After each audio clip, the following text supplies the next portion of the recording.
Good evening. I call the regular meeting of the Ohlone Community College Board of Trustees to order on Wednesday, January 14th, 2015. And the time is 7:03. The Pledge of Allegiance will be offered by Vice Chair Waters, and the flag is over there.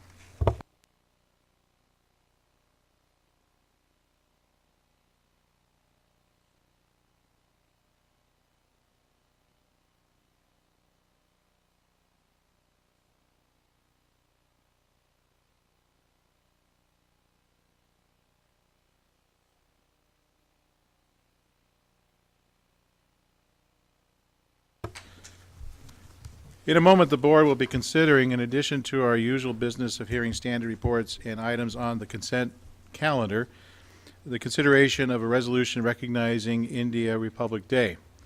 We will also hear an update on the Measure G bond projects, an update of our strategic planning process, a presentation on the recruitment and hiring efforts, and an update on our response to our recent accreditation. The board will be taking action on the report of the Citizens Bond Oversight Committee, its annual report, and to consider nominations for the ballot of the 2015 California Community College Trustees Board election. Dr. Browning, please introduce the administration and support staff this evening. Thank you, Mr. Chairman. Starting from the left, Mr. Ron Little, Vice President of Administrative Services, Dr. Lita Stagnero, Vice President, Academic Affairs, Deputy Superintendent, Dr. Ron Travnik, Vice President, Student Services, Sharon Zingsheim, Associate Vice President, Human Resources and Training, and also our Assistant, Shelby Foster, at the end of this table.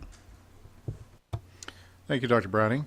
At this time, I would like to remind the public that if you wish to address the board on any item on the agenda, please fill out a card, which you found in the entryway coming into this room, and hand it to Shelby prior to the item being considered by the board. If the topic you wish to address with the board is not on the agenda, please be prepared to speak when the board considers communications from the public. You will also need to indicate your intent to do so by completing a speaker's card. And that brings us to our ceremonial item and the board for discussion and action. It's item number 1, the approval of resolution number 9/14/15, India Republic Day Proclamation. The resolution will be read by Trustee Cox.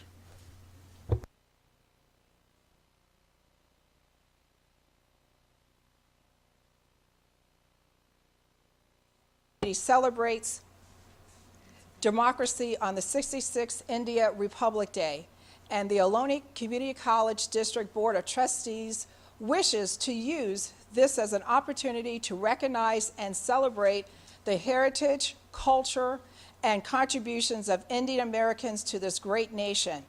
And whereas India constitutes the largest democratic union the world has ever known, democracy has given a voice to many, including women and countless minorities, and has demonstrated that Indians stand united in their commitment to human dignity.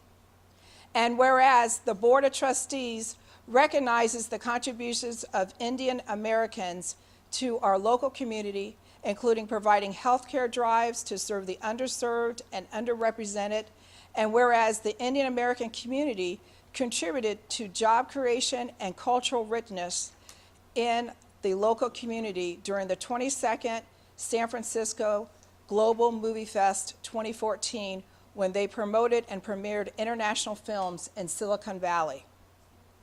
Whereas the annual Festival of India celebration and parade promotes cultural diversity and unity throughout the greater community, and whereas the Ohlone Community College District recognizes and respects the importance and support that India Republic Day brings to the Indian Americans in the Tri-City area, and continues its commitment to the district's cultural awareness program through a World of Cultures, United in Learning.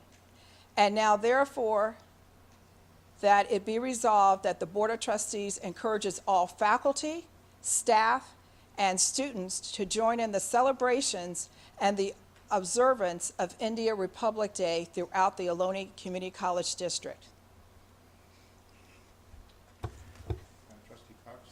Trustee Cox, would you like to move the adoption? Yes, I would like to make a motion to move this proclamation of the Ohlone Community College, Resolution Number 9, 2014-2015, India Republic Day. Second? Second. All right. Trustee Larson has seconded the motion. And before we go any further, I have some speakers' cards on this item, and if you wish to speak, make sure to present the speaker cards to Shelby, please. The first speaker to speak is Ramesh Jopra, followed by Sunil Kumar. I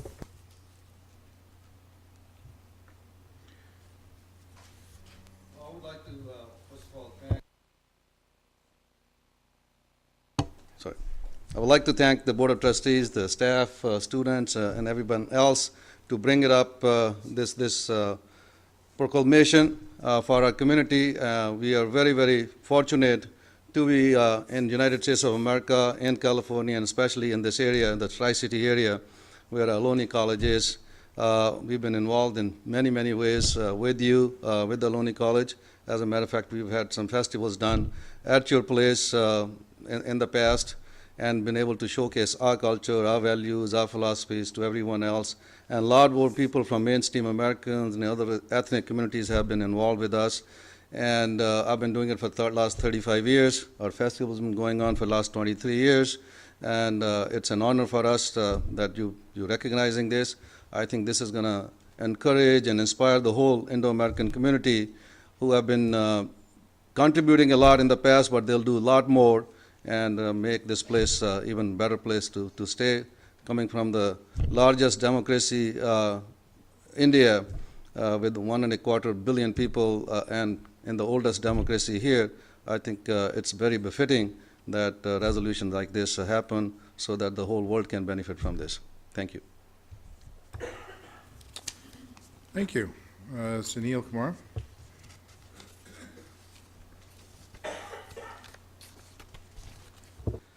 Good evening, and thank you to the Board of Trustees of Ohlone College, the faculty, staff, and the students of the community college. It's surely my privilege to be here today and speaking to you all. I represent Northern California Cricket Association, a 123-year-old sporting organization.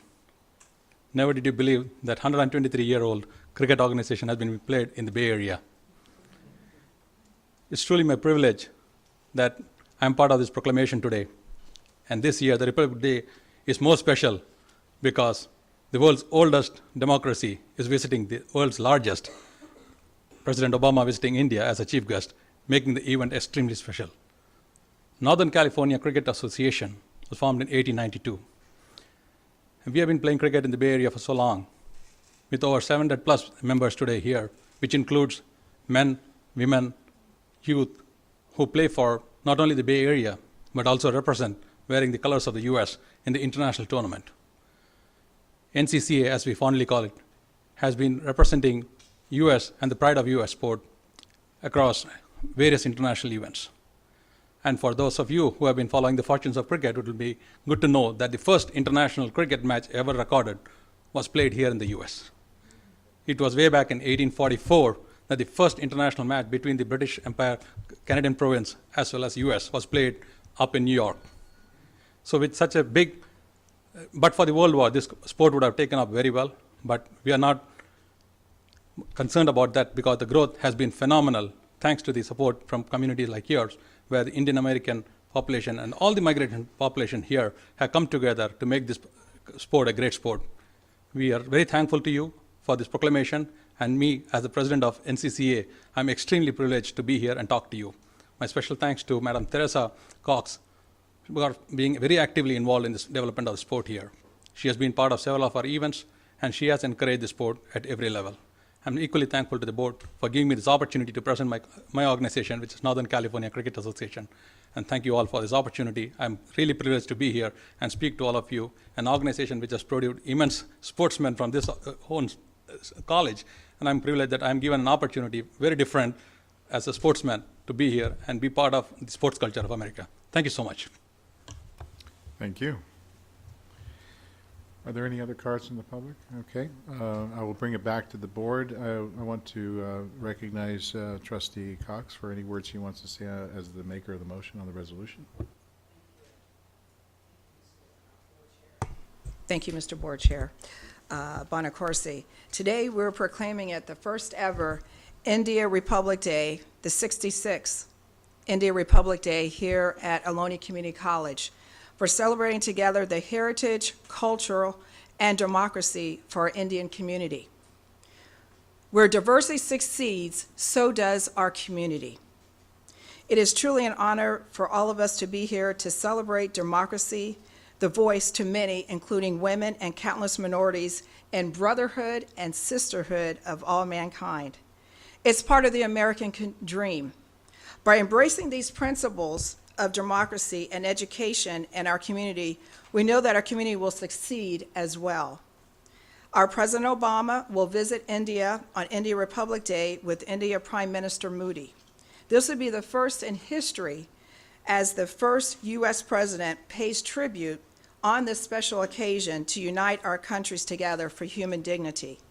As Dr. King dreamed that one day this nation will rise up and live out the true meaning of its creed, that all men and all women are created equal. And Dr. King's words, I have dreamed that all people will one day live in a nation that will not be judged by the color of their skin, but by the content of your character. The time is always right to do the right thing. At Ohlone College, we have opened our doors and will continue to for the community for education for all people. By getting the higher quality of education, and now with our bond measure, that we will be able to have people live the American dream right here in our own community. So today is a day to reaffirm the American ideals of freedom, education, justice, and democracy. A day for all of us to love, not hate, but for understanding, not anger, for peace and not war. A day when the community rids itself of any barriers that divides it and comes together today as one. A day when people of all races, religions, classes, and stations in life put aside their differences and join in the spirit of togetherness as we have today. A day that pays tribute to our Indian American community. It is a day that all of us can serve as drum majors for education, peace, and justice. And in this way, we would inspire of living the American dream that Dr. Martin Luther King had dreamed of. In conclusion, I would like to personally thank the Indian community for helping us to pass the bond measure, because without you, we would not be able to have buildings that are being built right now, so we can provide the best and excellent education. And thank you for all that you do in our community, and we look forward to working with you. And we cannot do it all by ourselves. We need each and every one of you to contribute to help our community. And so I would like to also recognize a couple other community leaders that are attending today's proclamation. I know Dr. Rakesh Sharma, he's the part of our Ohlone Community College Foundation, and so deserving and helping our students to be able to get scholarships. And I know he's going to be presenting in a little bit for today. But also to recognize Sanam Badu. She's our associate student of Ohlone College president. And also we have with us a couple elected officials. Anjali Lathy, if you want to stand as I raise, or raise your hand, elected to the board of directors for Union Sanitary District. And we have Tom Hanley, who is here as well from the board of directors, Union Sanitary District. We also have Dr. Raj Sawan, former Fremont City Council member and veterinarian and small business owner.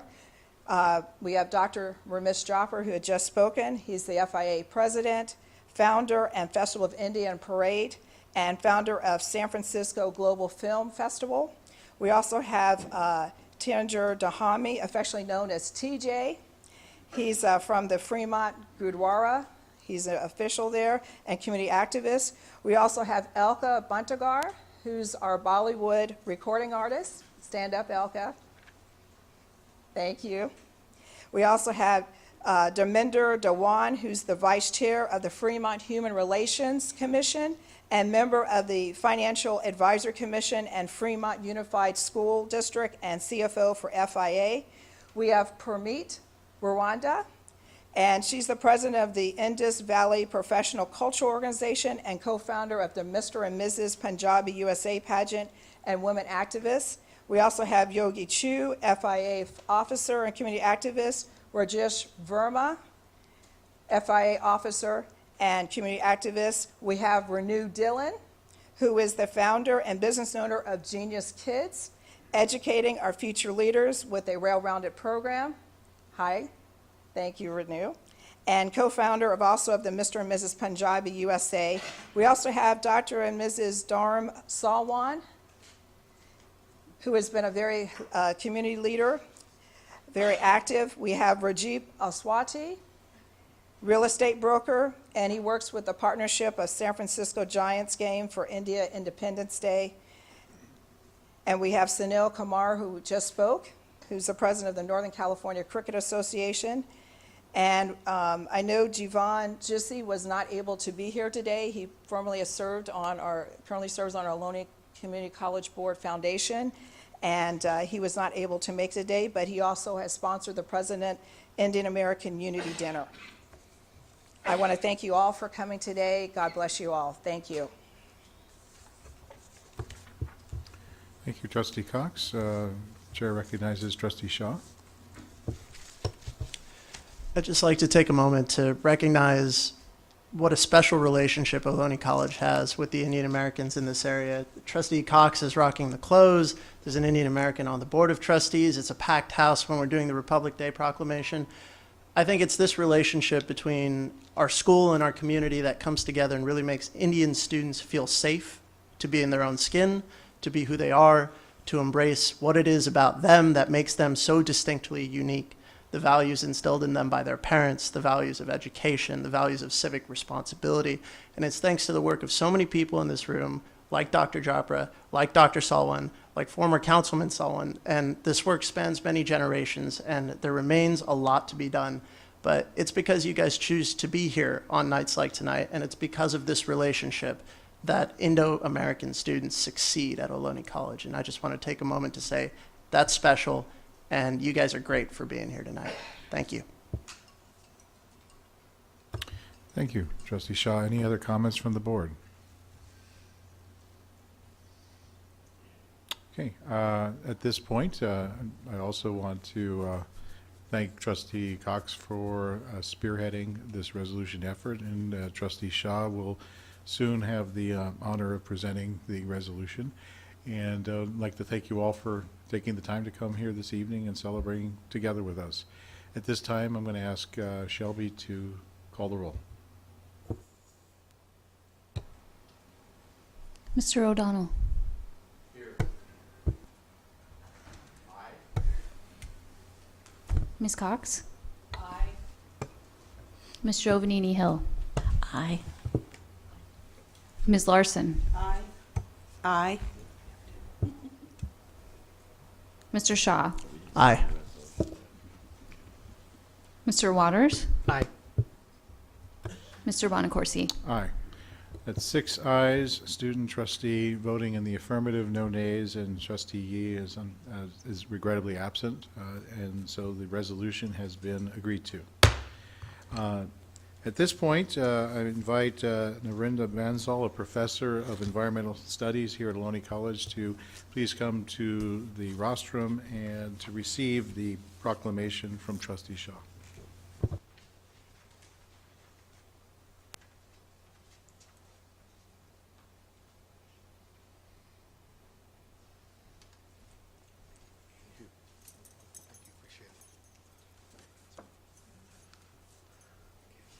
You're welcome to say a few words. Yes, I'll try to keep it short. As faculty, we like to hear ourselves talk too much, so we'll try to keep it short. First of all, I'd like to thank the trustees of the board, the public as a whole, the various faculty and staff and administration at Ohlone College in honoring the Indo-American Association of Fremont, California, the Bay Area, and the U.S. as a whole. It's with great humility and honor that I accept this proclamation. It's a testament to the work done dating back to the 1900s of various Indo-American descents, as far as contributing to the community, working with the community, being part of the community. Myself, we came here back in 1984 from England, and at that point there wasn't many Narendras, but now there's Narendras and Surinders everywhere. They're actually in my class, which is somewhat amazing and humorous at the same time. It's also a testament to the continued effort that the Indo-American citizens provide to the community, and again, the larger community as a whole, and also a testament to Ohlone College, irrespective of one's culture, one's creed, race, or color. With open arms, we accept, and we are more than willing to work with all members of our community. It's with honor, actually, that I'm the faculty advisor to the first Indo-American student club at Ohlone College. It was shocking to have students come into my office hours, so when they came into my office hours, I was like, oh, wow, what do you guys want? And they were like, hey, we want to put a club together. And it's, again, it's been a pleasure to be the advisor. We did some very wonderful work over the last semester. We have a lot of great ideas coming up for next semester. So again, it's truly, again, a testament not only to Ohlone, but to the Indo-American community. And just to kind of close this, it's with, again, great humility and honor to accept this on behalf of the Indo-American community, as well as an Indo-American citizen myself. Thank you very much. Thank you very much.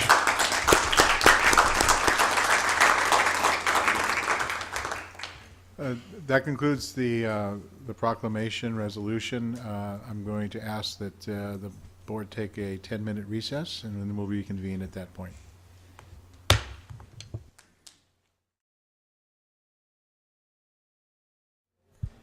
And Vice Chair Waters kindly reminded me that there was a very key step that I missed, and I apologize, but it would be nice to call roll. So, yeah.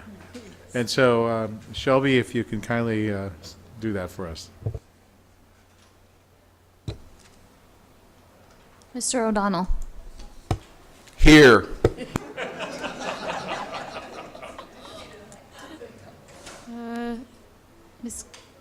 Ms. Cox. Ms. Giovanini Hill. Here. Ms. Larson. Here. Mr. Shaw. Mr. Waters. Here. Mr. Bonacorsi. Here. Thank you, Shelby. We are now at item number 2, the approval of minutes for December 10th, 2014. Are there any corrections in the minutes? Otherwise, the chair will accept a motion. Move for approval. Second. It's been properly moved by Vice Chair Waters and seconded by Trustee Giovanini Hill to approve the minutes as presented. And if there's no objection, the minutes will be approved. All right. We've approved the minutes. All right. Agenda modification is an item that allows for items to be removed from the agenda or for the purpose of to be considered in a different order than they are presented in the published document. It is also an opportunity for both the trustees and the public to indicate an interest in pulling items off the consent agenda to be considered separately. Items on the consent agenda are considered routine matters of business. The board reserves the right to consider if an item on the consent agenda is pulled. If an item on the consent agenda has not been pulled by a trustee on the board, then the public may wish to consider speaking to that item under communications from the public.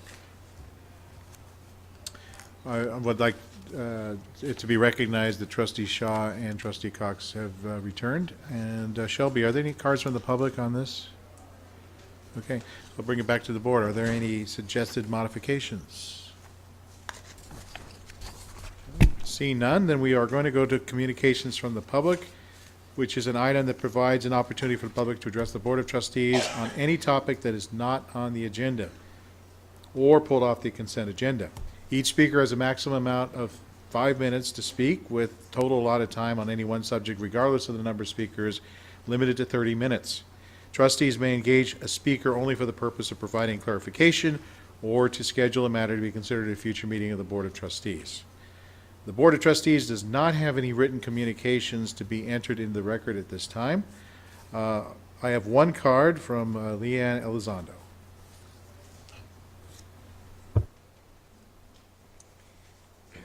Good evening. Happy New Year. Welcome to 2015. I just wanted to stop by and say hello. Last month I was unable to attend the board meeting because my son had a performance at school, and I just wanted to say this is the first meeting I've missed in about 16 months, and you saved all the fun for while I was gone. So I did have a chance to watch the board meeting on the archive, and found it quite interesting and informative. I wanted to give you an overview for CSEA for 2015. We will be installing new officers tomorrow in our chapter. We have 2 outgoing officers. Our treasurer, who was our treasurer for 4 years, will be leaving and will be replaced by a new treasurer. And then our CPRO, the public relations officer, will also be leaving.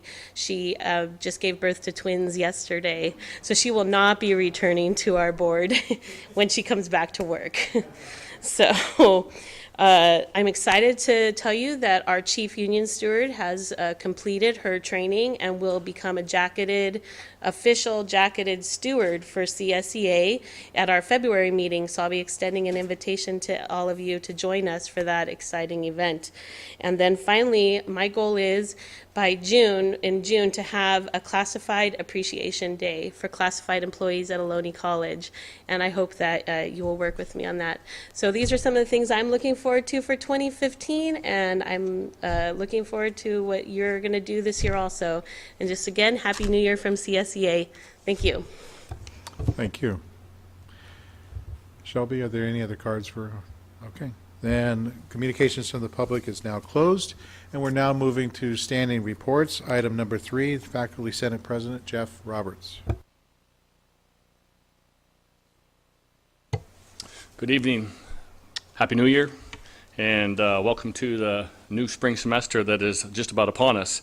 Faculty are slowly and surely trickling back to campus, and many of them exploring our new portable village. I'm not quite sure what iteration we're using. We've heard a lot of things from Camp Ohlone to Fort Ohlone to a bunch of different iterations, but we're slowly adjusting and adapting to our new environments.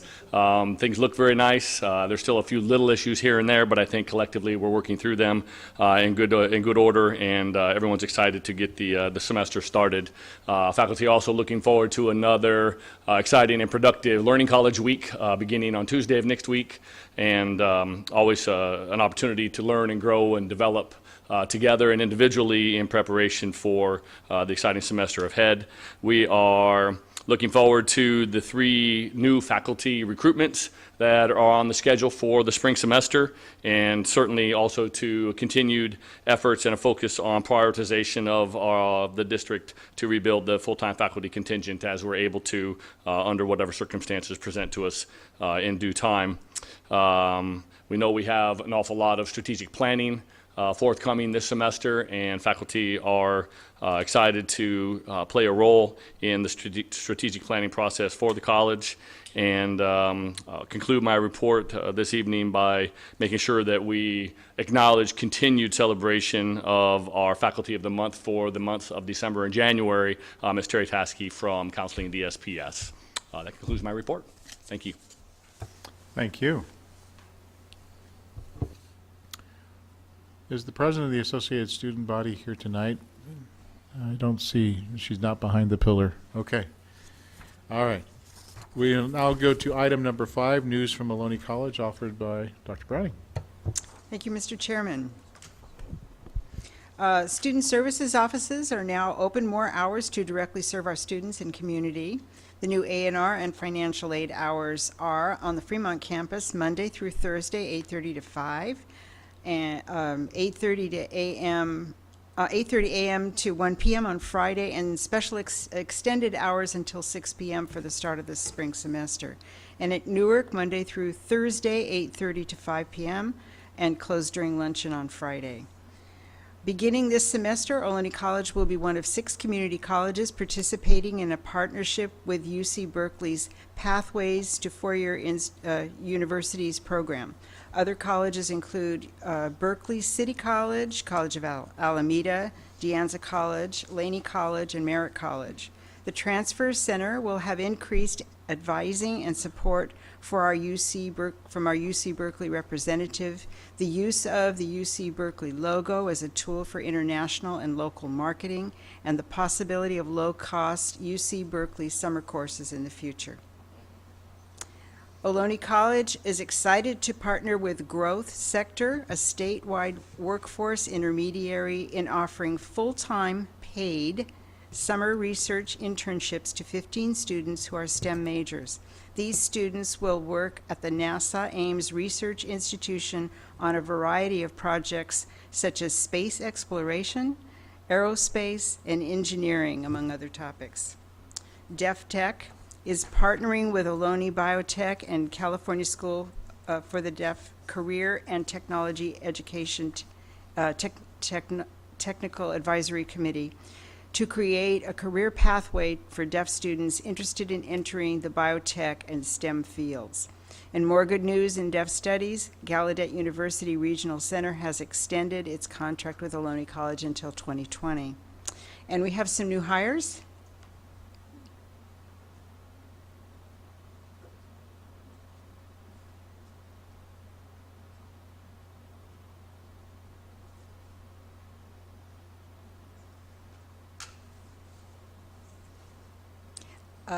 Letitia Dyer, Programs Assistant, DSPS. Dana Pope, Job Placement Specialist, Interpreter. John Worley, Chief of Campus Police and Safety. Michael Moore, Confidential Assistant to the Vice President, Academic Affairs. Welcome. That concludes my report. Thank you, Dr. Browning. We are now at the consent agenda. These are items numbers 6 to 23. None have been pulled or modified, and so a motion's in order to adopt the consent agenda as a whole. So moved. Second.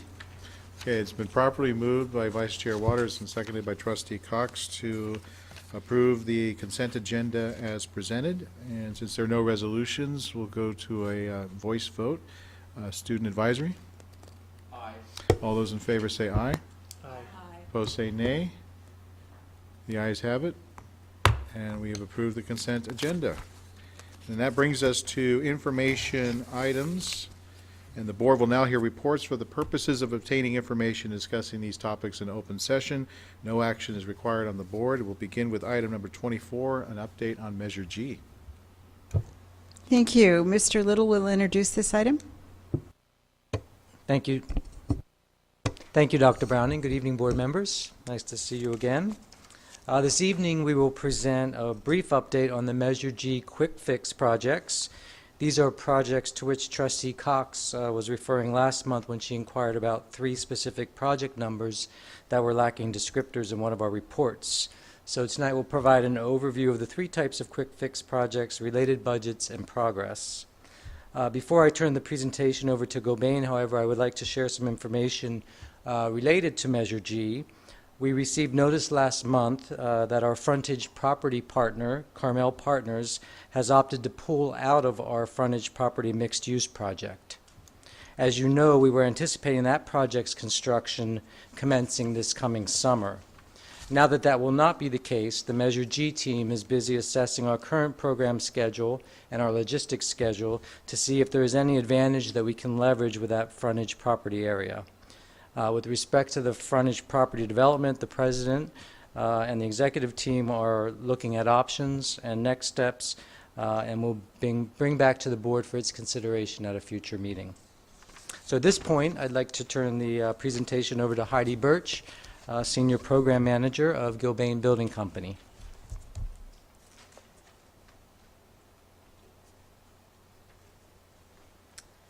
Thank you, Mr. Little and board.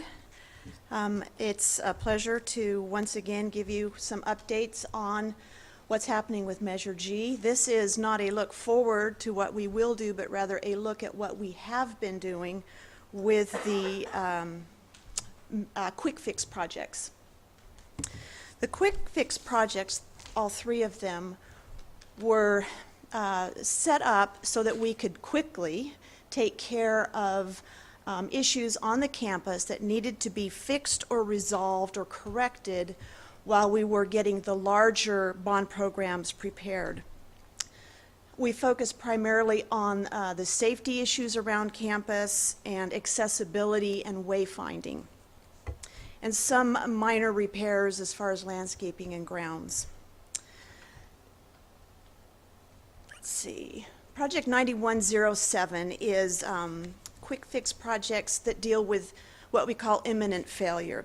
These are the types of projects where we have leaking roofs, where we have plumbing or mechanical issues that need to be corrected. The Newark geocoil repair and the below-grade water intrusion repairs were part of this project. This is just a few examples of some of the work that was done, repairing roof flashing, some repairs to boiler work. And that project initially had about a $5.5 million budget. We have committed or expensed since 2012 almost $4.4 million, with a balance remaining of a little over $1 million in this project budget. We do have about $440,000 worth of projects that we think we will be working on in 2015. The interesting thing about these three types of quick fix projects is that next week we might find out we have something else to do that we hadn't planned on. But right now we anticipate a little over $400,000 worth of work in 2015. 9108 is safety and accessibility.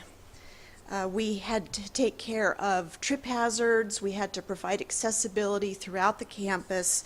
A lot of it has been ongoing through the construction projects as we've had to reroute students and the public throughout the campus.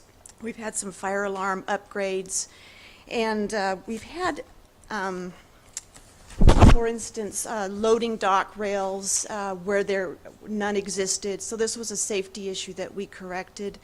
Another one that was corrected was a fence at the radio tower station up on the hill. It had a fence that could not withstand the leaning of cows on it, and so this is super heavy duty and should withstand anything that's tossed against it. This budget initially was a little under $3 million. We've expended $2.2 million. And we think we have about $190,000 planned for this coming year. Finally, Project 9109 is signage and landscape. Some of the projects have included, of course, signage throughout the campus of, no, you can't go there now because we're building. Here's the route you need to go. This is how you get to the buildings, as well as in particular, signage around the campus for more consistency in font and signage type. For instance, the bookstore, which didn't actually have a sign that related to the rest of the campus, is one of the projects. And if you've been around campus, these are signs of the campus that we designed so that they can slip out easily and be replaced. So every semester we upgrade them to show how the campus has changed, what's under construction, and different locations that have changed. That budget was our smallest budget of the three quick fix projects, and we have expensed only about $150,000 so far.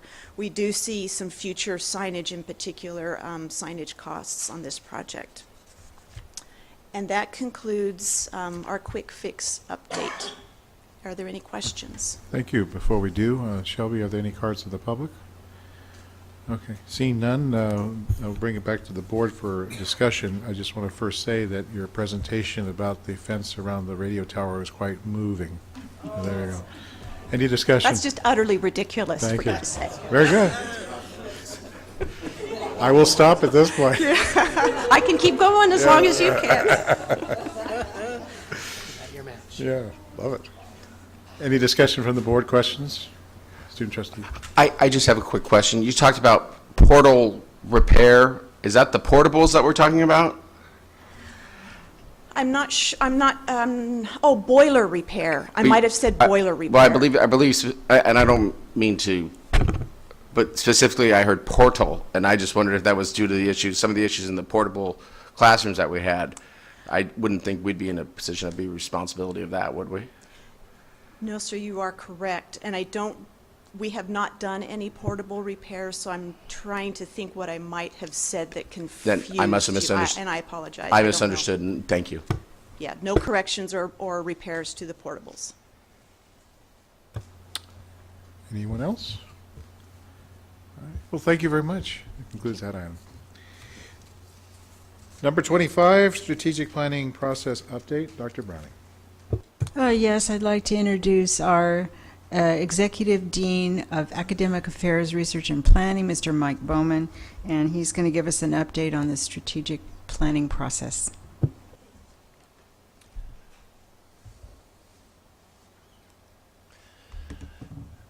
We do a strategic plan every 5 years, and that 5 years is up.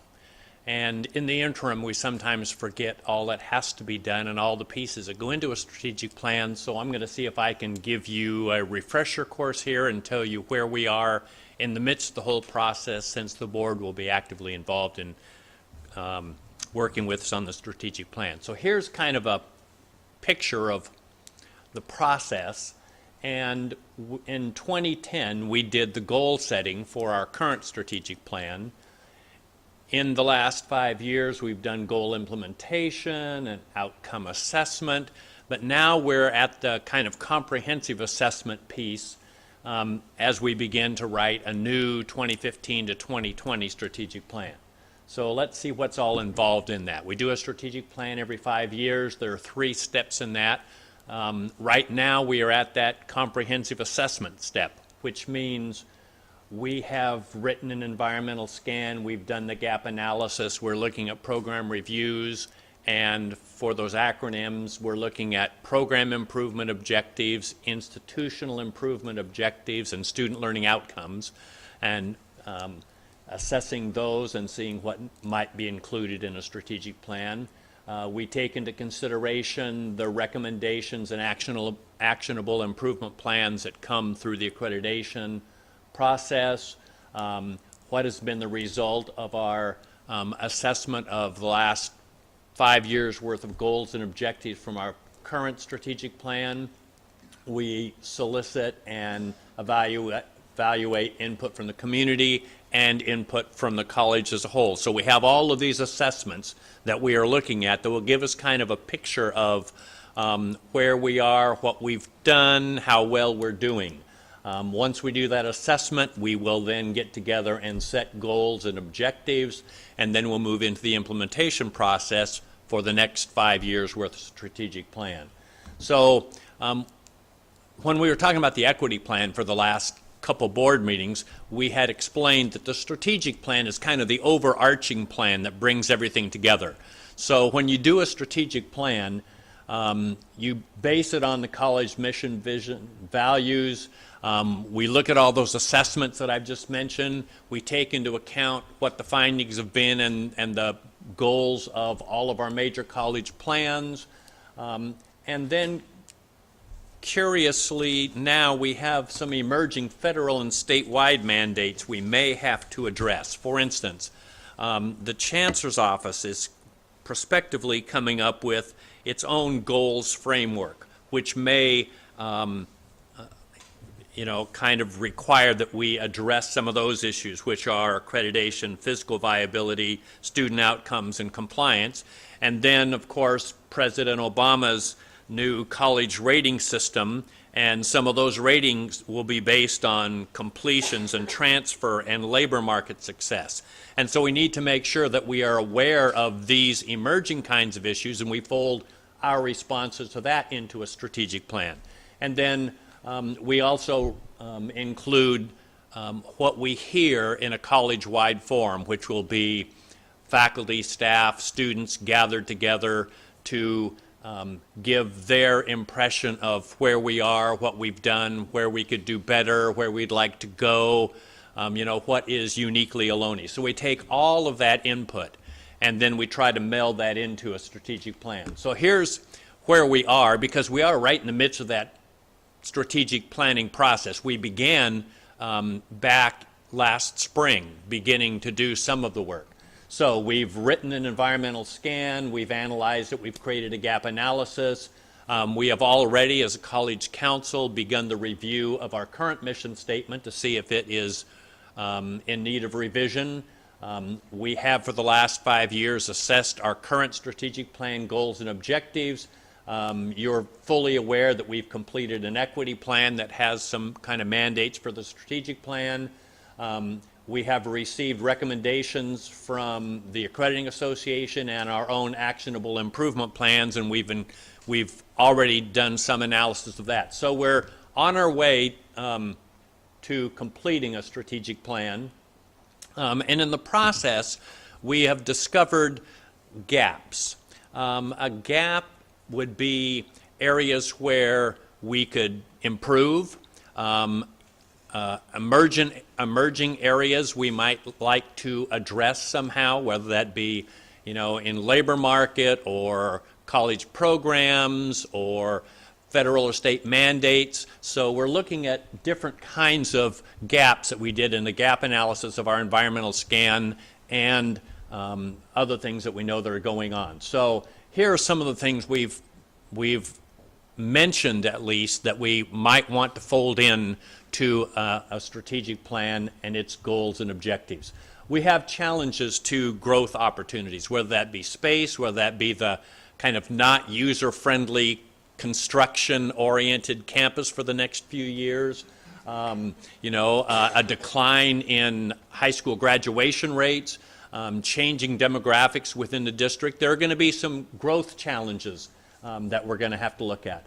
Also, kind of a changing nature of our district. So we are going to see an increasingly diverse student body, and the emerging diversity may represent groups that are socioeconomically, educationally, or technologically less prepared than what we currently have as a part of our student body.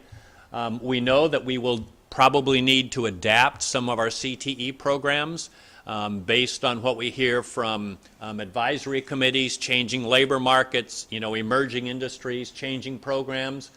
We know from the equity plan that we will need to address issues of persistence, retention, and success for some of our underrepresented student groups. We had as one of our goals in the last strategic plan to generate more non-apportionment revenue. That was one of the goals that has not been completely met, or even, not partially met. And based on what Ron had to say, it looks like we have some work to do there. We know that we need to address access to both classes and student services for our kind of non-traditional students, evening, weekend, online students. One of the issues that was pointed out in our response from the accreditation team has to do with how we communicate to our constituents. We have folks that don't know or unaware of how and why we do things, so we may be doing them correctly, but not everybody is aware of that, so we need to increase our communication. We will have to deal with emerging issues for concurrently enrolled high school students. Is that an area perhaps where we could grow? Do we grow back to where we've been? Do we need to change how we address that? We know from the equity plan that we have female students who are underrepresented in some of the sciences, and we have ethnic groups that are adversely affected in some areas. We'll need to address that. What will be the impact of the Common Core? If Common Core becomes kind of the law of the land for our district high schools, will that change the quality of the student we receive? And do we need to change our curriculum to adjust to changing curriculums at the high school level? We see a decline in the graduation rates for high school students within the district. That could affect our pool of college-age ready students. In the next 10 years, The district will see a 100% increase in residents who are 65 years of age or older. Do we and how do we address that? We know we want to address the issues of staff diversity, but that is a difficult task to do. We also know we need to align our staffing to meet our needs, particularly in the area of full-time faculty. Technology needs to be addressed. New buildings, we would like to see those be LEED certified. And everything that we are hearing from Accrediting Association, federal mandates, state mandates, all point to the need for data to support any conclusions or decisions or plans that you make. And so we need to continue to move ahead and be accountable with the data. So those are kind of the things we're looking at that might be pieces that show up in a strategic plan somehow. And you take all of that and you fold it all in, and we get some themes that we may build our goals around. Student learning and achievement is always going to be a goal of ours. The increasing diversity. Career technical education is a growing concern. We know about the equity issues we have to talk about, the challenges of growth, and then of course there are always the concerns about resources, whether they be financial or physical or human resources. That will always be a part of a strategic plan. So here's where we're going. And if you looked at our timeline, it begins in January and it ends with board approval of a strategic plan in June.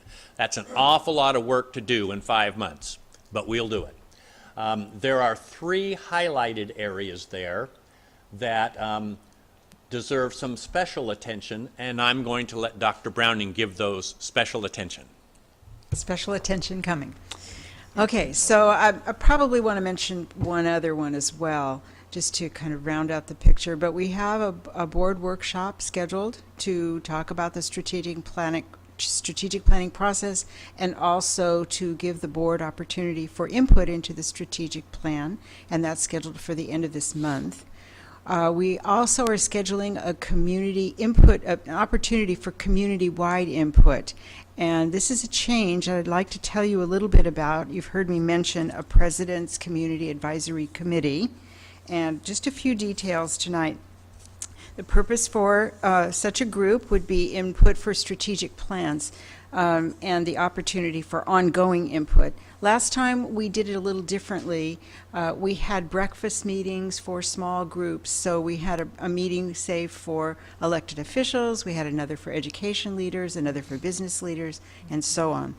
So this time we want a much larger group. We want them all together at the same time. And we want it to be an ongoing effort, so we're constantly connecting with our community, and they have an opportunity to give us feedback and guidance all the time.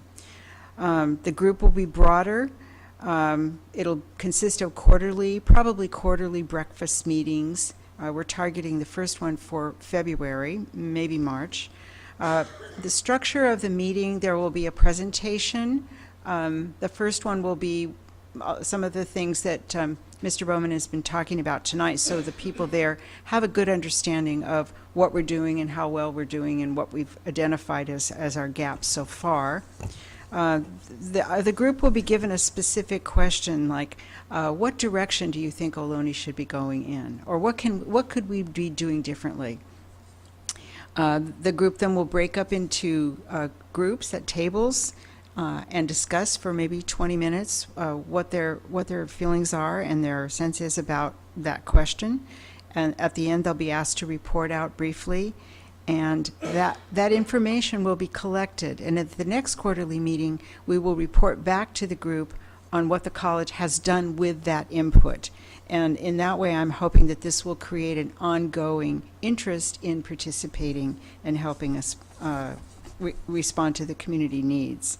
So just an idea of the list I've come up with so far. It's not finalized in any way, but community leaders, locally elected officials, district business and industry and corporate leaders, education segment representatives, faith-based representatives, and internally the College Council, and of course the Board of Trustees. So that's the invitation list.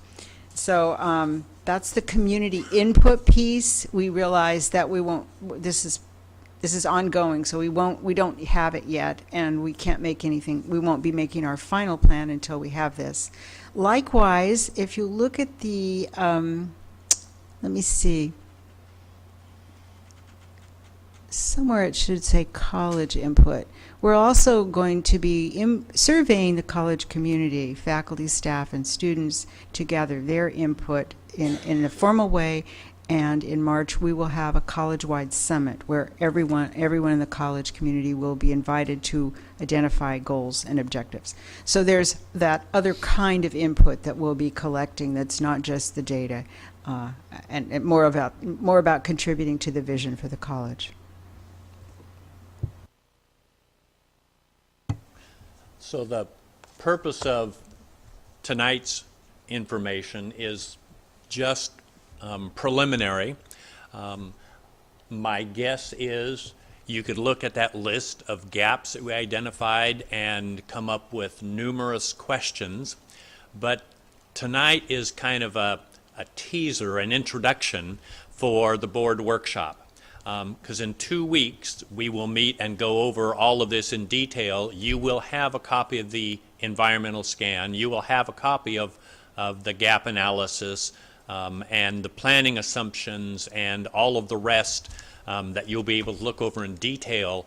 And then we'll have significant time we can answer questions and we can get your input and involve the board in this whole process. One more thing I'd like to add in that next week we have a college council retreat, and the outcome of that retreat we hope will be to take this information and transform it from themes into topics for the college goals. So some of the work will be done and we'll have the college council input by the time we have our board workshop. Thank you, Dr. Bowman. Shelby, you have any cards? All right, I'll bring it back to the board for any questions or discussion. Trustee Shaw? So I know I'm not the only one who hasn't necessarily been a part of this process from this side of the table before. So I guess, the timeline outlined here, we meet once a month as a board of trustees. We get updates from you once a month. But it seems in this timeline, 1 month is a lot of stuff happening. So, how, and maybe this is something better discussed in the workshop, and if so, please tell me and we'll discuss it then. But how do we stay involved in the meantime? Like, as things are moving at light speed, how do trustees stay involved month to month between the meetings? Well, there are several opportunities. One is tonight. One is the workshop. One is the community meeting. In addition to that, we'll have updates in the written updates that I provide to you and also at the board meetings. Thank you. Any other trustee? Student trustee O'Donnell? I'm just concerned that if it's only AM meetings, we might be excluding a portion of the population that might have input that might help us. Just a thought I had.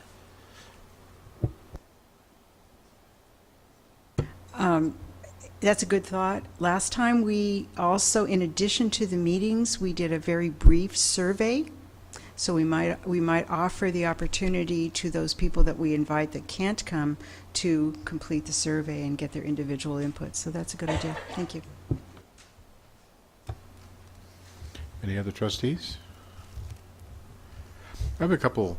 I just want to touch very briefly. We can pursue these more at the workshop. But a couple of things that you said that triggered questions. One was your commentary about the potential impact of Common Core state standards as they matriculate to Ohlone in particular, but community colleges in general, also the UCs and CSUs. What are you concerned would be those impacts beyond the change from breadth to more depth? It's not so much a concern because it appears as though we will benefit from moving to a Common Core, so the students may come to us better prepared than they are now. But if that were the case, then we may have to adjust our course offerings, our curriculum to adapt to better prepared students. Maybe we would offer less basic skills classes and more English 101A kind of thing. So it's we see students coming through from a Common Core curriculum as coming to us generally, hopefully better prepared, but then we may have to adjust to receive that kind of student. I'm aware, at least in Fremont Unified, that there is currently a draft of a plan for implementation in the district, and one of the components of that plan, I'm sure you're aware, is for the district to reach out to Ohlone Community College and try to build that bridge. And one of the things that I know is on that list of to-dos is right up your alley, and they're looking for data on remediation. And I'm sure that that can be provided in a matter of minutes. So yes. So the other area you mentioned very briefly was this happened in December. President Obama was making an announcement regarding those new targeted areas of that is going to be nationwide. Without it sounding like one size fits all, what potential challenge do you see in that area at this point? I tried to see if there were things that threw up red flags to me and didn't see anything of particular fright. I do know that they're going to have separate kind of rating systems for 2-year colleges as opposed to 4-year. And the metrics that I've seen so far, when they're looking at completion rates and transfer rates, when they're looking at defaulted loans or percentage of students on Pell Grants and things like that, they're all, at this point, kind of in their formative stages, but I'm not particularly concerned, personally at least, that we will have significant challenges. If we do have a one-size-fits-all, and the important metrics are things like completion rates and transfer rates that they're looking at, then I think we're going to look pretty good. But it's, it's still kind of out there and things aren't solidified yet, but I'm hopeful that we'll do well. Still somewhat embryonic. Yes. Okay. Any other questions from the board? Trustee Larson. There. I wonder if we could have this slide, because we just have a memo and we don't have this information. If we could We get can it. send that to you. Okay, thank you very much. Mhm. So we know this. Thank you. Anybody else? Okay. Thank you, Thank you. Dr. Mo. We now move to item number 26, recruitment and hiring presentation. Dr. Browning. Yes, we're going to hear from Associate Vice President Zingsheim this evening on this topic.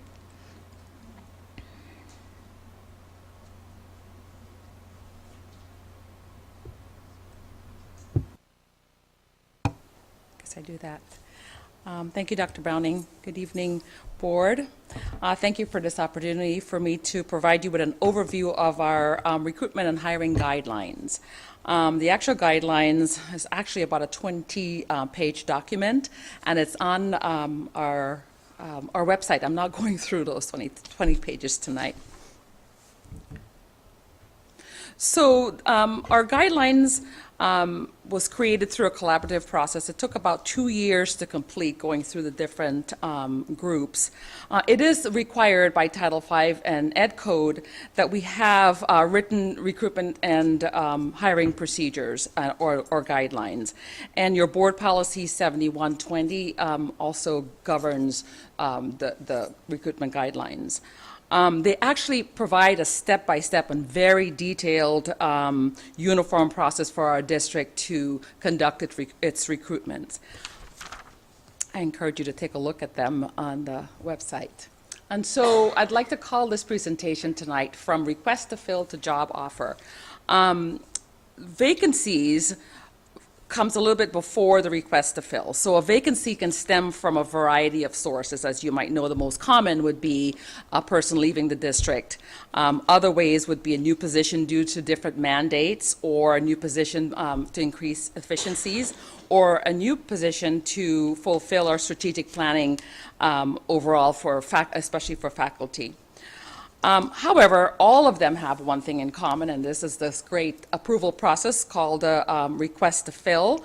And all of these requests to fill for any position, whether it's a vacancy or a new position, must go through an approval process that goes all the way up to the president. And even when it gets to the president, it's discussed with the executive team to ensure that those positions are a priority over other positions and so forth. So once we receive the request to fill in HR, we start the ball rolling. And so that's what I call about preparing for the recruitment. So it's all approved, we have it. We assign an HR professional to handle the process. HR meets with the hiring manager, because oftentimes we want to know more about the job, where we can advertise the position, and then we develop ideal candidate statement, and then we begin our great advertising campaign. It's very important that we take the time to look at where to advertise, how long to advertise. We run into issues with publication dates and so forth. Not so much now, because a lot of things are online. The other piece that we do now is start to the selection of committee members. Committee members are from our constituent groups. They're all employees of the college. Just a word on advertising. We cast a wide net to attract as many candidates as possible. Our role in HR is to keep candidates informed of timelines if we're running late and so forth. We're very high touch in that area. And of course, there's a close date. So the screening committee actually does a bulk of the work. And so to prepare the screening committee, they must participate in a 2-hour EO training. And we do those trainings twice a year. We do it at Flex Week, once coming up this week. Actually, a couple are coming up this week. And it's very in detail and in depth. And we also do a refresher at the screening committee meeting when we have an orientation. I'll talk about that in a second. The other thing that we do is we always have an EO representative, and that it could be someone from my office, it could be myself, it could be the committee chair, but that group goes through a training as well. And in that, the screening committee, we have a confidentiality agreement that they have to sign, and we discuss conflict of interest, and they also have to sign, that they understand. So I wanted to just highlight a little bit about the importance of having an EO representative during the process. It's to monitor the hiring process, to make sure that we're following our guidelines and our policies. It also ensures full participation from the committee, and it's a liaison for HR.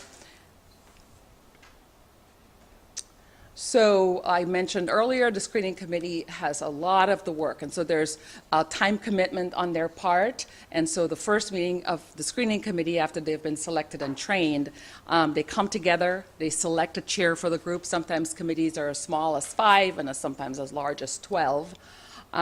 We have at that meeting have a presentation by the hiring manager to the committee to tell us a little bit more about what the job is, so that the committee understands what we're looking for. And they develop a screening tool, and it's based on the job description, entirely on the job description, so that they can review applications in a real uniformed way and have a uniform scoring process. At this meeting, too, they begin to talk a little bit about the interview questions and begin to develop the questions. And this meeting usually lasts about from 2 hours to 2.5 hours. And right after that is what we call the individual screening period. So they go off on their own, and they can access our applications. We now have an automated system where the screening members could get onto that system and review the applications from their desks, which is a great improvement from what we had before in the paper process, when our offices were filled with people, especially when we have several recruitments going on at one time. So they can do that, or they can opt to come to our office as well. A lot of them do that. They rate the applications that we've received after the close date that we've deemed as eligible and qualified, and they score according to the tool that they're using. So then the next meeting, they come together, another couple of minutes, is to take a look at the candidate ratings that everyone's put together. Our new system actually correlates all of that information. And what usually happens is there's a group of candidates that move all the way to the top, and those are easy, and then there's a group that move to the bottom, and then there's this in-between group that we discuss. There's a lot of discussion that goes on here. Even if a candidate is rated high by one of the committee members and low by the other one, there's going to there's discussion that occurs. You know, why did you see this, and how come I didn't see it? Lots of talk that goes on before we get to identifying candidates that we want to bring in for the initial interview. And initial interviews can happen over a day or 2 days, and sometimes I've seen them go as many as 3 days. It just really depends on the recruitment and the number of people that we want to interview. So then we start preparing for the initial interview. So what happens in between? After we've gotten the candidates that are going to move forward, we notify them, we prepare them for the interview. It usually takes a couple of weeks because we have candidates coming from out of town and they have to do planning. We also notify immediately the candidates that are not moved forward because I think communication is extremely important at this point. And then we prepare for the initial interviews, and if there's a test, those candidates come to our office at first. We administer the test, walk them over to the committee, and they interview the candidates. They rate, again, they have a rating sheet according to the questions. And this is when the real fun begins, at the end of the day, after they're getting ready to rate the candidates based on their answers to the questions.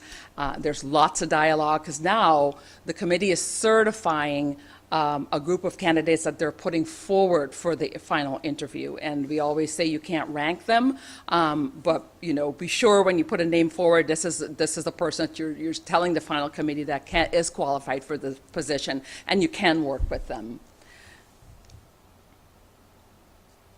And then there's a final interview panel, and it's usually the hiring manager and the hiring manager's supervisor if the hiring manager was not in the initial process, because you can't be in both places at the same time. So in general, it would be the supervisor and supervisors. A lot of times it ends up being the vice president, and they conduct the final interviews.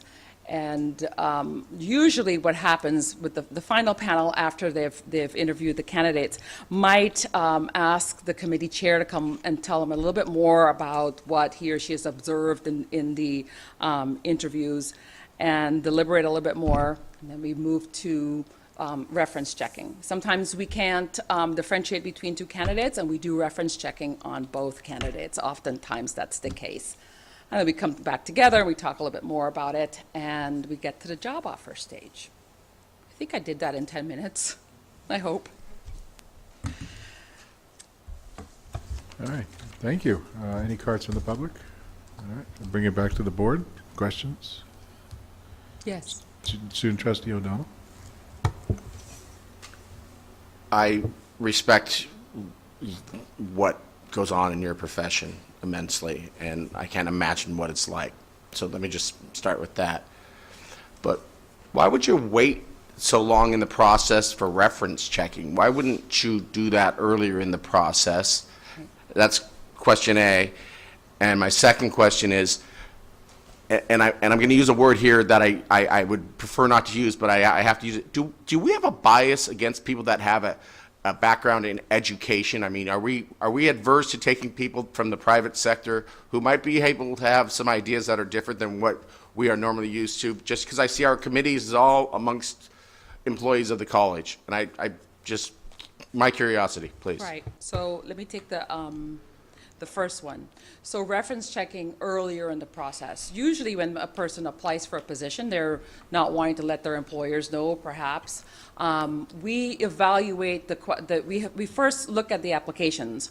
We don't know the candidates, right? And so we're looking and judging from that. Now we're looking at their interview when they come into the initial interview. Now there's an opportunity between the initial interview and perhaps the final interview, depending on the job, where we could do reference checking, and some places do that. that. We just haven't had the reason to do that until the final interview. So there's no real reason why we don't or why we should, but we definitely don't do it in the early stages of the recruitment, because a lot of people, until they're ready to tell their boss that they've applied for a job, they don't want to have anyone calling them in particular. So, Dr. Browning? I would just add that reference checking is extraordinarily time-consuming. It's a phone tag process that takes sometimes several weeks just to connect with one reference. So to do it for a broader span of candidates than just those who come out of the process at the end would not be efficient. Okay. So in your second question, it's true that we have college employees interviewing, but we really do look at what the job is, what the qualifications are, and we go from there. We hire a lot of people outside of the education field. Great. Yes. Just, I know, right. Not being adverse to anybody in Yeah. education. Just want to say Certainly. that for the record. Certainly. But Yes. fresh minds, fresh thoughts. Absolutely. Oh, we value that. Dr. Browning? I'd like to add again, many of our jobs have education experience as a requirement or educational degrees as a requirement. So those are people that we're going to choose out of education. Trustee Cox? Thank you so much You're for welcome. your report this evening. I just had a couple of questions. Yes. You know, a lot of us, all of our Board of Trustee members were out in the public, and, you know, people are like, oh, how do we apply for XYZ job? Yes. And could you help us out in Absolutely. sharing us how we can share that same information? Absolutely. So anyone that approaches you and asks about a position, you can always refer them to my office. And while I will speak to anyone, there's no preferential treatment, because we do have a process that they can engage in. We don't take interest cards and keep people on file, but I certainly would provide them information and give them an idea of when jobs are coming up. So our website is very friendly, and there's lots of information on there. And with the automated system that we have, a person from the community could start their application, even if the job is not open, and just save it there until the job is there, and then they can go back in. It's their own little portal that they can visit. So you might let them know that. Oh, okay. Yes. Okay, that's great. That's great. I was wondering, like you were mentioning, is there an automation of like, okay, so the application is on the website, so then it gets rolled up into some other database or whatever, Right. so that's the part that's automated. That's correct. Okay. Yes. I was curious in terms of, do we do any other type of internet advertising and sort of like, you know, like careerbuilder.com Right, links we you do to a like 20 lot. other Yahoo Yes. and the other job markets things, and We- I'm just curious if we do something like that as well. So we have a core set of venues that we advertise, and then we expand it depending on the job. You know, for example, a computer tech position, we wouldn't have that in our core group of sources, but we would add it. And we talk to our advertising agency, we talk to the supervisor, we talk to our employees about where did you look for a job and so forth. But we do expand, and those are very common ones where we advertise. Okay, so it's something like if somebody were to Google jobs at Ohlone College, then it would pop up on If we have an opening, yes. If we have an opening? Yes. Okay, Yes. that's good to know. But we try and keep people focused on our website, whether we have jobs or not. We always talk about us being employer of choice, and, you know, getting our name out there. Brand recognition is very important. Absolutely. And my final question was, or actually there's two more questions. One is, are you tracking like how long it takes for us to, from the time an applicant fills the paperwork to the time that they get the job offer, accept, and start the first day of work? Right. Is there some sort of tracking Right. metrics Right. that you're doing? Right. Yes, and so, ideally, it should take about 3 months, and that's a long time when you really think about it. But there's so much that goes into it from the start, so it really depends. When a person, from our perspective, it takes 3 months. From the candidate perspective, they're coming in after we've done all that planning, so maybe their timeline is more like 6 weeks. Okay. From application to final. But like Dr. Browning talked about, reference checking is an issue when you get to that point. It takes a lot of time.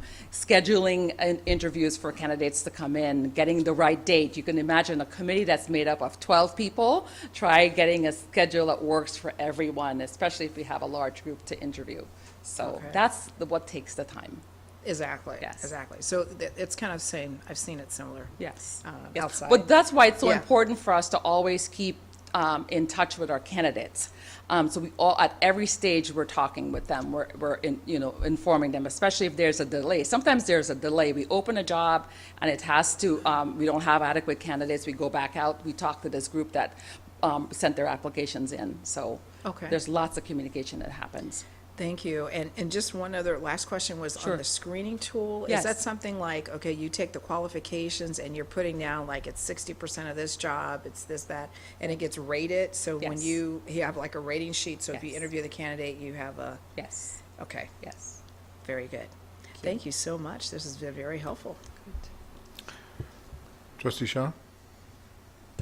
Just, I guess, for personal curiosity, on the back end, do you guys use something like Hyrel or some other sort of software to, I mean, how is this database of applicants being managed? Are you managing it on like 6 different sites, like Career Builder and Monster, like you log into each of those sites to manage, or there's like some it's sort one. of aggregation? It comes. So through the advertising agency, there's a link to our portal. So I like to call it a portal. Right. Because it's just one. It's just one portal where that information comes from. Okay, perfect. So you guys aren't dealing with like 8 different interfaces and trying to No. keep track of applicants that No. way? Okay, awesome. Thank you. Trustee Larson? In order to enhance diversity, Yes. do you do a special advertising campaign for Yes. that purpose? Yes, we do. We go on different sites that diversity sites that we do a lot of publications, and that's where we take some time because sometimes we miss the publication dates. We also advertise to our college community and say, help us get the word out about this opening. So we do, and that's why we have to determine how long we're going to have the position open. But we do cast a wide net to attract as many candidates as possible from all walks of life. Any other? Dr. Browning? I'd also add that every January, I believe, we go to a job fair that is focused on diversity within the California community colleges, and we send several representatives, sometimes faculty, sometimes a dean. I know Sharon's staff goes as well. And there's one other thing I'd like you to address, if you wouldn't mind. I know that people who are coming from the private sector have a different set of rules that they go by in order to go through a hiring process. And if you can talk a little bit about some of the constraints that we face in the California community colleges or in the public sector, just to shed light on why this process is more complicated than one, or more restrained than one that a person applying in the private sector might face. Right. So we are governed by Title V, and you'll be hearing later on this year about our Equal Employment Opportunity Plan. And Title V and Ed Code requires that we interview by committee, that we have representation throughout from the organization, and that it's a diverse body that's doing the interviewing. And that's different than for-profit. You might know somebody, call somebody up, and pretty soon, oh, I know I have an opening, so come on in and let's talk, and you get hired. But so our rules are different. Is that what? Yeah, very, very different. I get that all the time, especially, people say, how come it's taking taking so long? I walk into a room and I see all of these people. That's not what I'm used to, but we try and prepare people coming in, because people coming from the private sector applying for our positions here, they're stunned when they walk into a room. So we try and take that edge off and say, when you're walking into a room, you're going to see 5, 6 people there staring at you. So that's a major difference. I wanted to add one more thing about what we do for outreach. We run a workshop once in January called Going from Part-Time to Full-Time. And it's very well attended by our part-time faculty. We have about 60 to 65 people, and we actually do it in this room. And we walk them through our process from the beginning to the end. We give them examples of things that they would, good resumes or good applications on how to complete everything, how to have, and so we actually hired from our people from that workshop. So we do it every year to encourage people to not be afraid of the process, because that's a lot of people think it's so complicated, I don't want to do it. So that's another thing that we do. Dr. Browning. I'd also add that if you look at the diversity of our adjunct faculty, it's much greater than our full-time faculty, probably because they turn over more. But that's a very good pool for us, because the diversity is so strong. Yes. Vice Chair Waters. Yes, what's the percentage or conversion rate from hiring from that pool when we hire full-time faculty positions? High. In terms of part-time? From part-time to full-time. Oh, right. Our part-time, I can't think of any over the last few years that we haven't hired from our own part-time pool. I'm looking over here to see. A few. The majority are faculty that part-time. Either been here or they've left, even taken a full-time job someplace else, and have come back. So it's pretty high. I've only been at the college for the last 5 years, and we've done 3 different sets of recruitment. So I can't speak from the past. I can just see what the trends are currently. So it's been in the almost 100%? I would say maybe 98. I think not that high. The vast majority.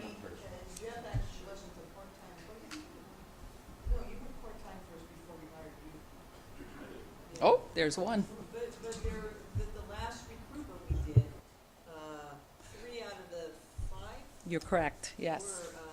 were Our had adjunct. teaching experience here at Ohlone. All of them had teaching at a community college, but not necessarily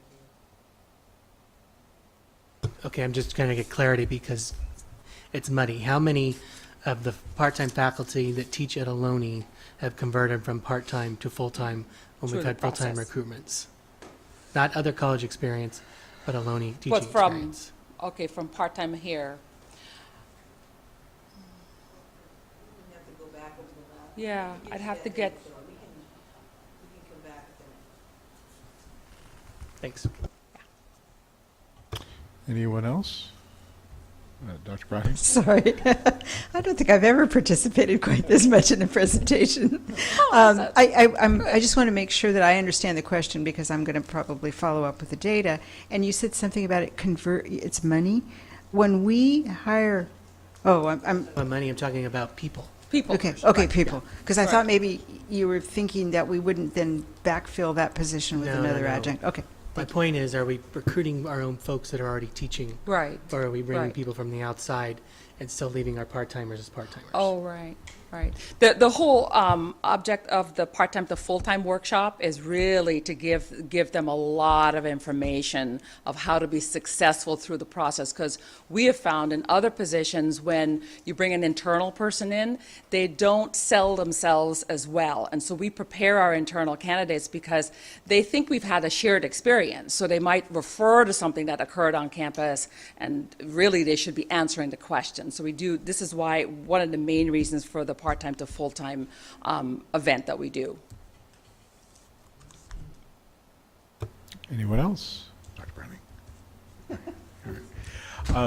I got maybe a couple, and really quick, I hope. Sure. It appears from your presentation that this process, except for the hiring of the president and superintendent, applies to anyone. Applies to anyone, yes. Yeah, any position. Any position. Yeah. Yes. Okay. Secondly, if you have an opening and go through the initial steps and one applicant steps forward, it looks like from the plural nature of the descriptions that you would prefer multiple employees Yes. or multiple applicants before you move forward. Yes. So if there's only one that steps forward, what happens? Usually it's a failed search. Okay. And so, again, it depends on the recruitment. We've got a couple of hard-to-fill jobs that we've maybe had 4 applicants, but that's not usual. But we would consider that a failed search, and we'd go back out and we'd do more things. There could have been a number of things that are wrong that we look at. And we do like to put forward about minimum of 3 finalists in a normal recruitment. Again, it depends on if it's a hard-to-fill position. The 3 might end up being 2.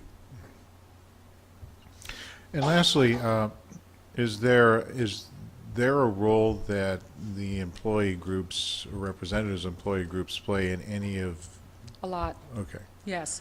When you take a look at the recruitment guidelines, and it's on site, and I believe Dr. Browning is going to provide it to you later on, you'll see there are specific positions and specific makeup of the screening committees, and you'll see the numbers from each group. Again, it depends on the type of position that we're recruiting, but you'll see the makeup in there. There's representative from administrators, from classified, from the UFO, and in some positions we have students. Okay. All right. Thank you very much. Welcome. Thank you. All right. Our next item is number 27, an update on our accreditation. Dr. Browning. Yes, this item will be presented by Dr. Stagnaro.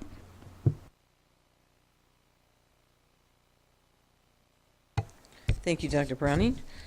I haven't been in front of you for a while on accreditation, but I'm here tonight to kind of bring you up to date on where we're at with the accreditation follow-up report. The report requires that the college provide information, evidence, and analysis regarding the resolution of the issues, which it was directed by the Commission action letter, which we received in July. And as you recall, we had a total of 7 recommendations, but we only have to reply to 3 in the follow-up report. So I just gave you the purpose of the report.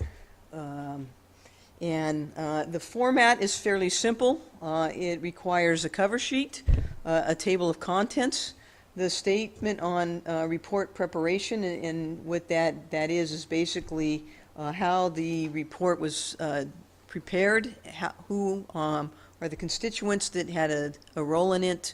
In this case, we've had several task force, and in some cases, we actually started responding prior to the accreditation letter because we had an idea of what we needed. And then we respond to the recommendations, and then it requires the governing board approve the report prior to us submitting it to ACCJC. The recommendations, again, in summary, establish and use minimum standards for student achievement. We began actually working on this in April. Faculty Senate actually approved the student achievement data in April, and at this point we have created these standards and having incorporated them into our program review, and so we feel that we have addressed the recommendation that the Commission had asked us to. The second one had to do with creating a data set for student services and showing that we are meeting the needs of those students, as well as demonstrate that the services for students support student learning and achievement. Dr. Travnik and Mr. Bowman have done some work on creating that, gathering and analyzing the data. And in response, you heard today in our good news, that's one of the actions that we have taken so far to respond to this recommendation. And we've also incorporated within the program review some information on the data that has come out regarding those services. And then the third one we actually had been working on since February. This one was to incorporate student learning outcomes in faculty evaluations. This was in the opener that we presented to the board in the February meeting. We have since met this requirement through the modification of the self-evaluation. So the report will be give you more detail on how we are addressing these recommendations. And then this is the timeline for the report. It'll go to Faculty Senate in a draft form on February 4th for their first reading. It'll go to College Council for their first reading on February 9th. It will come to the board for their first reading on February 11th. There'll then be a follow-up final report that would be endorsed by Faculty Senate on February 18th. The same thing, it would be endorsed by College Council on February 23rd.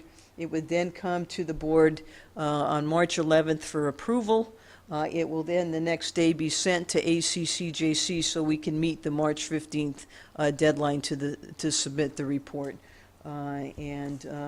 Overall, like I say, I think that we have, Dr. Browning got us started on really responding to the recommendations early on, and so we feel we are in a very good position for the commission to accept the report and meet the requirements for the recommendations. And that's it. Questions? Thank you. Shelby, any cards to the public? All right, seeing none, I'll bring it back to the board. First of all, thank you for the Gantt chart. I knew you would appreciate that. In fact, I created that especially for you. Thank you, So. thank you. All right, any questions from the board, comments? All right, thank you so much. Thank you. Oh, Dr. Browning. I've gotten going tonight, so I just don't want to lose my momentum here. But just one thing I'd add is that we won't hear anything back until July, because the board will meet and take action on this report in June. Thank you. We are now to items for discussion and or action. Item number 28, the acceptance of the annual Citizens Bond Oversight Committee, or the CBOC report. Dr. Browning? Mr. Rakesh Sharma is going to be presenting on behalf of the CBOC tonight.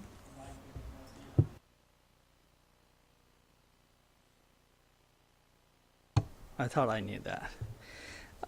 Tonight, as a vice chair for the Citizen Bond Oversight Committee, I'm here to present COBC annual report, a report of the activity of Major A and Major G for year 2013 and 14. This report was created by the Citizen Bond Oversight Committee with the help and resources of the district staff and Gilbane, bond program manager, a subcommittee which included members of COBC, CBOC, I'm always confused about that, and led the effort with the district team, and everybody really worked together, and we're happy for that.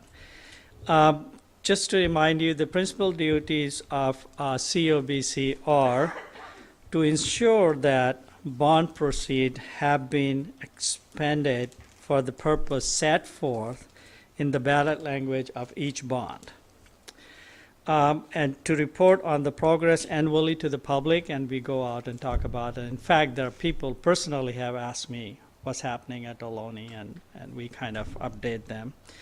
And also to provide a statement of compliance certifying that the college, during the reporting period, has met all the requirements established in both the ballot language and by statute. And I'm here to say you that CBOC, I gotta learn that, CBOC can state that to the best of its knowledge, based on current auditor reports, and regular reporting by the college to the CBOC, the committee finds that the Ohlone Community College District is in full compliance with the responsibility as described in Article 13A, Section 1B3 of the California State Constitution, which addresses bond indebtedness incurred by the Community College District. So with that being said, I will ask Mike to help me out, and I'll walk you briefly through the website, and most of these things are on the web now. So that's it. Shall I go there, or, okay, Mike is going to do it. So that's the letter. I think it's always a little confusing because we're talking about 13 and 14 and not 14 and 15. So you have a letter from chair, and everything looks fine. If you want to read it, go on website, please, and do so. And this is pretty much annual report. If I'm correct, we're pretty much done with Major A. We're working now on Major G, and so you can see all that, whatever the activities in the year for the budget. And that's also kind of, this is nice that we used to print all these things and mail, but now it's all on the website. Last year we decided that just save the money in the mailing and do all that. People can just go on the website and look at all that. And so that's pretty much budget, and it shows you what we're doing. And this is really the detail of all the projects that you guys see. And I think one thing that we realize when we're sitting, that you guys are kind of putting some of the projects together under an umbrella, and something will disappear and will appear somewhere. But I think, personally, I believe that that's a good thing to do instead of dealing with 20 and 40 different little items and you lump together. That has happened in a good way. And then, it's a exciting time at Ohlone, and you'll see some of the projects that are happening. That hasn't happened yet. If you can go back one slide, I'm really very excited to see the progress of the parking lot. This is one of the earlier pictures of that, but I think it's done way better now. And so it's a great time at Ohlone. It's a lot of good things are happening, and you can see all the construction going on here. So this is all on our website. As I said, the last year we decided to do all this online and go from there. To sum up, are we done with the slides? I think so.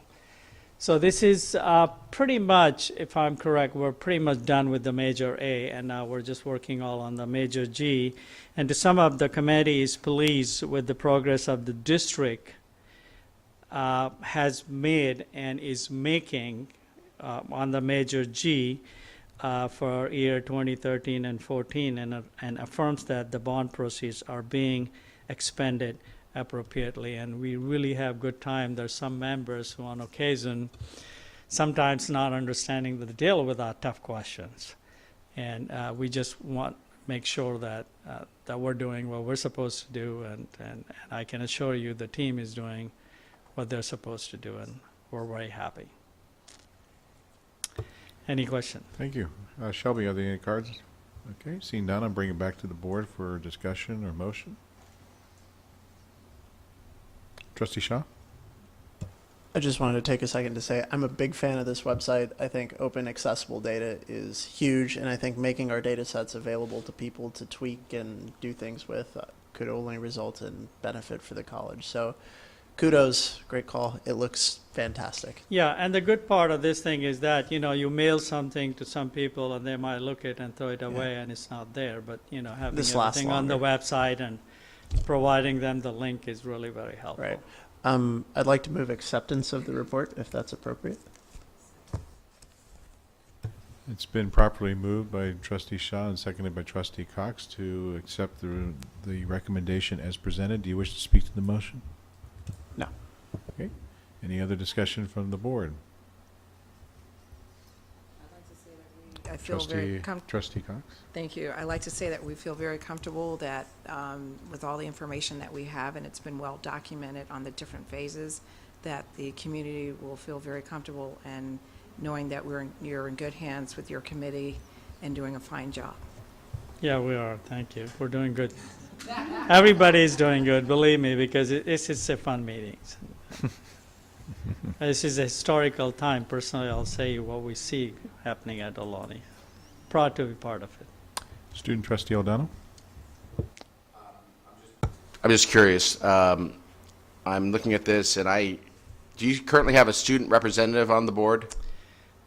I think we do. Yes, we do now. Then the rosters, this isn't correct, the roster here I see on the Well, website. I think there's some, there has been this issue between A and Major G. So we're kind of done with the Major A. We're forwarding Major G. And you also have to remember that this report is a 2013, and therefore there's some of the photos that you'll see are coming from that time, and they need to be updated.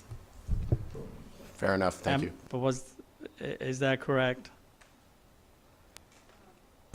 We have, Mr. Little, would you give us the sequence on student trustees, please?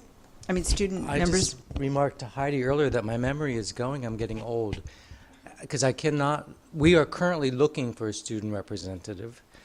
So we have no current representation on the board. My recollection was we did have last year. Oh, we do. You're right. Mr. Goman. Thank you. I'm sorry. I misspoke. Mr. Goman, who just came into my mind, and I can visualize him now.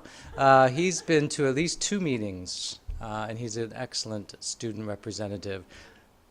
At the time this picture was taken, there was no student representative, and we were searching. Sorry. And I was just looking at the roster, and I was just concerned. Thank you. Thank you. Okay. Any other question? I think that concludes discussion on the item. So we have a motion by Trustee Shaw and seconded by Trustee Cox. That's on the floor. Student advisory. Aye. All those in favor say aye. Aye. Opposed say nay. The ayes have it, and we've accepted the recommendation. Trustee Yee absent. Now we're come to item number 29, the 2015 California Community College Trustees Board nomination. I'll begin with Dr. Browning. Any comments, or should I take it? Please go ahead. Okay. Annually, the Board of Trustees looks at this item, and we have the opportunity to have, if someone wishes to be nominated, to have a nominee on the ballot for the statewide board, and we haven't had one represent or be a representative from Ohlone Community College District since Bill. So are there any cards from the public, Shelby? Okay. Seeing none, I'll bring it back for the board for nominations. Nominate Greg Bonacorsi, our board chair. Well, thank you, but I will decline. But I appreciate that. My workload is too much at this point. So thank you, though. You're welcome. Thank you. Trustee Larson. I just had a conversation with my fellow trustee here, and I would like to nominate him as a candidate. Would you accept the nomination? Yes, I know it's probably a long shot. I looked over the material and the application and the pedigree of the other candidates, but still, I think it would be an interesting experience, and I think it would get Ohlone's name out there a little bit more. All right. Are there any other nominations? I would like to, if it's appropriate, I'd like to nominate Trustee Vice Chair Waters, if you wish to accept the nomination. Thank you. Normally I would, but since we already have a nominated candidate, it wouldn't be in our best interest to get the person elected if we have 2 people going against each other from our same board, so I'll have to decline. Okay. All right. Any other nominations? The chair declares nominations closed, at which point, if in order to suspend our rules for a written ballot, we need to have a motion to suspend the rules and a 2/3 vote for such a suspension to waive the ballot. Is there anybody who wishes to make that motion? I so move that we make an exception and waive. Oops. Yep. I so move that we do an exception for the rule. So you move to suspend the rules? Suspend the rules. For the purposes of? For the purposes of us carrying out this nomination. Okay. Is there a second? Okay. Been properly moved and seconded. Motion does not require any comment. All those in student advisory? Aye. All those in favor say aye. Aye. Opposed say nay. The ayes have it, the two-thirds threshold being reached. Now we need a motion to accept the nomination of Trustee Shaw for the ballot. I so move that we nominate Trustee Shaw for the nomination. And second. It's been properly moved by Trustee Cox and seconded by Trustee Giovanni Hill to provide Trustee Shaw with a nomination on the ballot. All those in favor, student advisory votes? Aye. All those in favor say aye. Aye. Opposed say nay. The ayes have it. Good luck. All right.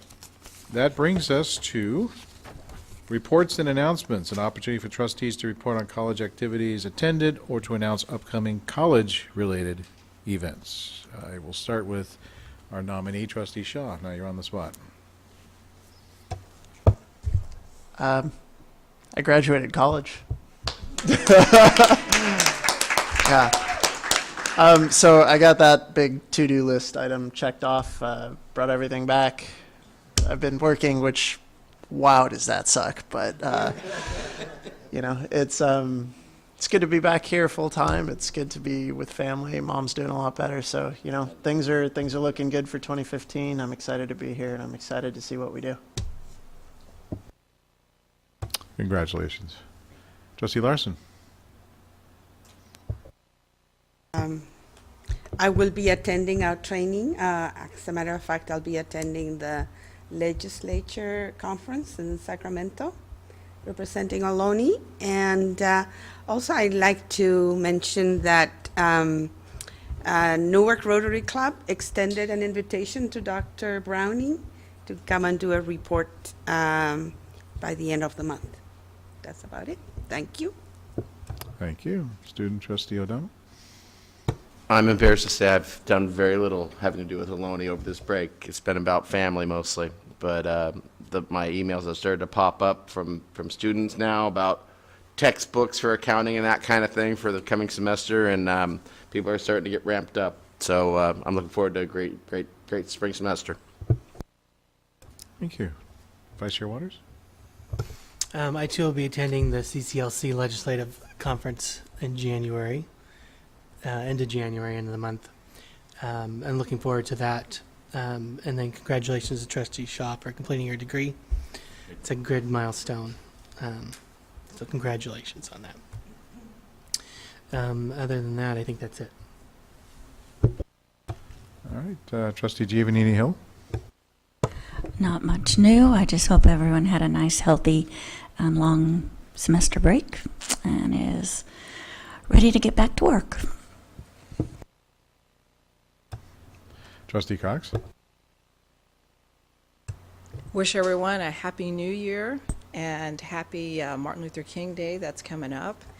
And certainly to congratulate Trustee Shaw, your college graduate. Hang that degree proud and high. Also, I wanted to mention that my daughter actually attended Starstruck Theater here at Ohlone College yesterday. And she had a great time attending the performance, and she's now talking to me about wanting to go into acting and things like that. So if she enjoyed it, I'm really proud that we have it here at Ohlone College and that the local public schools of Fremont are participating in the activities here. So that's a great partnership, and I look forward to hoping that we'll be able to continue that forward. I too will be attending the Legislative Day in Sacramento. That's Sunday, January the 25th.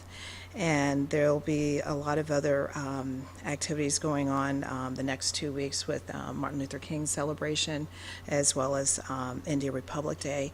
And I really want to thank everyone today for especially leadership of Dr. Browning and our board chair, Greg Bonacorsi, and their efforts of leadership to be able to help and allowing us to have this special day.